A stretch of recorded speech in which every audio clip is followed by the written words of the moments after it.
তো আজকের এই গণভোট হ্যাঁ এবং না উন্মুক্ত আলোচনার সম্মানিত সভাপতি মুজাম্মেল মিয়াজি ভাই, উপস্থিত বিভিন্ন রাজনৈতিক সংগঠনের নেতৃবৃন্দ, সাংবাদিক বন্ধুগণ, সবার প্রতি আন্তরিক সালাম। আসসালামু আলাইকুম রহমতুল্লাহ। প্রিয় সাংবাদিক ভাইরা, আজকে একটি গুরুত্বপূর্ণ বিষয় নিয়ে আমরা কথা বলছি, গণভোটে হ্যাঁ এবং না। গণভোট হলো একটা উন্মুক্ত একটা জনমত, একটা জরিপ। এখানে কোনো প্রার্থী থাকে না, এখানে প্রার্থী ছাড়াই একদম বাংলাদেশের 18 কোটি মানুষের যারা ভোটার হয়েছেন তারাও এই জনমত জরিপের একটি অংশ। একটি সুষ্ঠু নির্বাচনের জন্য একটি জনমত জরিপের একটি ফর্মুলা, সেটা হলো গণভোট।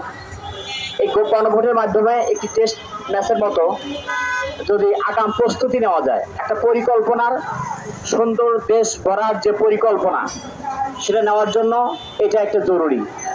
আমি মনে করি বাংলাদেশের এই দীর্ঘ 17 বছর পর, দীর্ঘ 17 বছর স্বৈরাচারী শেখ হাসিনা সরকার দেশের গুরুত্বপূর্ণ অঙ্গগুলো ধ্বংস করে গেছে। শিক্ষা, স্বাস্থ্য, বাসস্থান, মানুষের মৌলিক অধিকারগুলো এবং রাষ্ট্রযন্ত্রগুলো তারা ধ্বংস করেছে।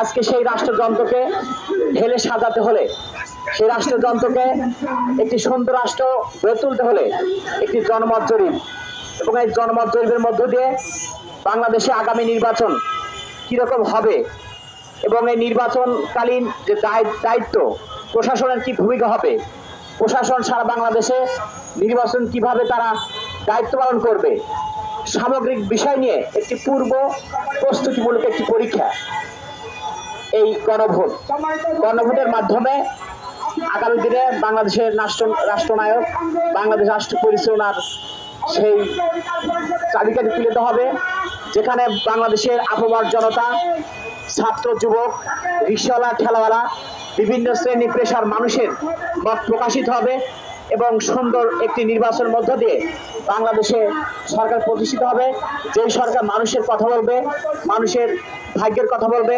মানুষের জানমালের, তাদের জীবনযাত্রার মান কীরকম হবে, তাদের অধিকারের কথা বলবে এবং বাংলাদেশে বিভিন্ন শিল্প কারখানা গড়ে উঠবে, বেকারত্ব থাকবে না। আজকে ফুটপাতে দেখেন অসংখ্য মানুষ না খেয়ে এই রাস্তাঘাটে পড়ে থাকে। কেন? এই রাজধানীতে বসবাসের অযোগ্য হয়ে পড়েছে। আজকে যদি রাষ্ট্রনায়ক, বাংলাদেশের রাষ্ট্রপ্রধান যদি উদ্যোগ নেয়, তাহলে এই রাজধানী ঢাকাকে যারা অবহেলা পড়ে আছে, রাস্তাঘাটে পড়ে আছে, এদের একটি ব্যবস্থা হবে।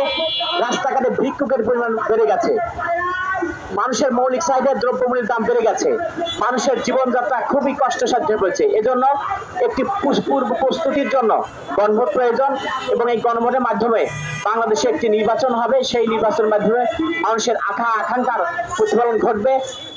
সুন্দর